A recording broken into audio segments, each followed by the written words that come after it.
गणानां त्वा गणपतिगुं हवामहे कविं कवीनामुपमश्रवस्तमम् ज्येष्ठराजं ब्रह्मणस्पत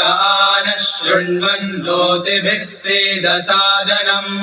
प्रणो देवी सरस्वती वाजेभिर्वाजिनीवती धीनामभित्रयवतु गणेशाय नमः सरस्वत्यै नमः श्रीगुरुभ्यो नमः हरिः ओम् ॐ नमो भगवते रुद्राय ॐ नमस्ते रुद्रमन्यव उतोत इषवे नमः नमस्ते अस्तु धन्वने बाहुभ्यामुदते नमः।